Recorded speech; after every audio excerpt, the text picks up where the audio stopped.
7 skyrius. Pokalbiai.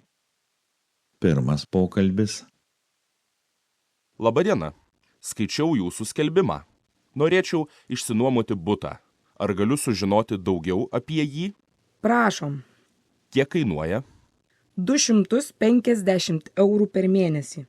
Ir jūs turite sumokėti mokesčius už vandenį, šildymą, telefoną, dujas ir elektrą. Kuriame rajone yra jūsų butas? Paupio rajone. Mūsų namas ramioje vietoje, prie parko. Ar namas plytinis? Ne, blokinis. Kokio dydžio? 60 kvadratinių metrų. Kelintame aukšte? 3. Ar yra balkonas? Yra 2 balkonai. Vienas mažas, kitas didelis. Vonia ir tualetas kartu ar atskirai? Kartu. Kada galėčiau apžiūrėti? Rytoj visą dieną būsiu namie. Galite ateiti, kai jums patogu. Ateisiu po pietų. Apie 4 valandą. Prašom, mano adresas Pasakų gatvė 36 14.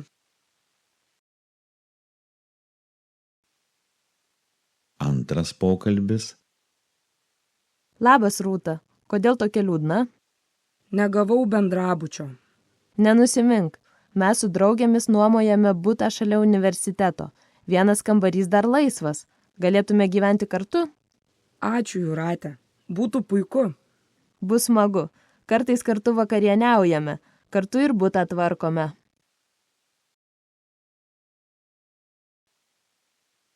Trečias pokalbis.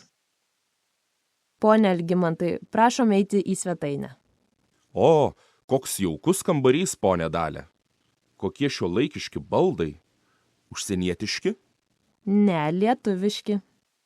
Užuolaidos labai tinka prie kambario sienų spalvos.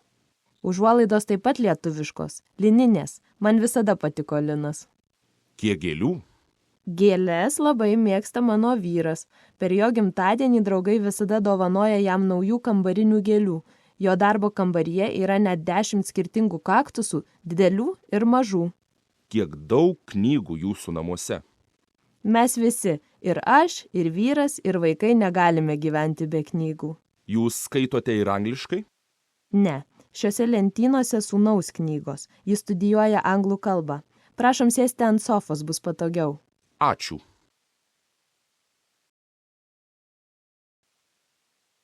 Ketvirtas pokalbis. Girdėjau, Juozai, dabar jau gyvenate naujame name? Taip, pirkome mažą namelį užmiestyje. Mano žmonai ir dukterims patinka dirbti sode. Kai atvažiuosite, pamatysite, kokie gražūs jų gėlynai. Ar toli už miesto? Ilgai reikia važiuoti iš miesto centro? Ar žinai, Onute, kur yra Gilužio ežeras? Taip, buvome su šeima vasarą. Iš centro automobiliu važiuojame apie 40 minučių. Gal atvažiuosite savaitgalį? Mes būsime namie.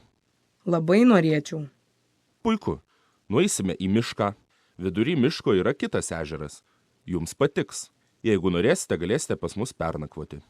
Tu sakei, kad namas mažas. Ar bus vietos? Žinoma. Palėpėje yra 2 jaukūs kambarėliai svečiams. Vakare galėsime ilgiau pasėdėti prie židinio, pakalbėsime. Ačiū už kvietimą. Kaip surasti jūsų namą? Už ežero, prie miško, yra keletas naujų namų. Vienas yra ant kalno. Baltas, su raudonu stogu. Tai ir yra mūsų namas. Prieš namą veja ir gėlynai. Jeigu galėsime, Juozai, būtinai atvažiuosime. Rytoj paskambinsiu. Penktas pokalbis. Gediminai, gal stalą geriau statyti ten, prie sienos? Manau, kad stalui geriausia vieta prie lango. Ten šviesiausia. Prie lango bus šalta žiemą. Langai labai geri. Naujas namas. Nebus šalta, Birutė. Kaip manai, ar reikėtų naujo kilimo? Gal tamsiai žalio ar raudono? Labiausiai čia tiktų tavo senas rusvas kilimas. Neturiu nei paveikslų, nei gėlių. Kambarys atrodo labai liūdnai.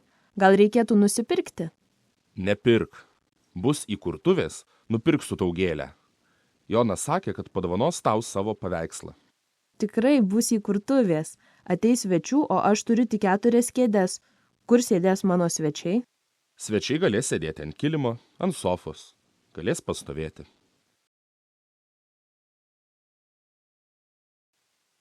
Pirma užduotis.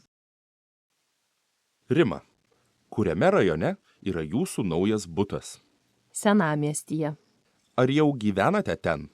Dar ne, bet kitą savaitę gal jau ir gyventi ten pradėsime. Nupirkome baldus, sustatėme, atrodo puikiai. Įdomu būtų pamatyti. Kitą savaitę ateik į svečius. Pamatysi, 4 dideli kambariai, vietos daug. Tik miegamasis mažesnis. Pro miegamojo langą puikus vaizdas. Ar sūnūs turės po atskirą kambarį? Taip, jie labai nori atskirų kambarių. Vienam reikia studijuoti, o kitas dar su mašinėlėmis žaidžia. Ar bus darbo kambarys?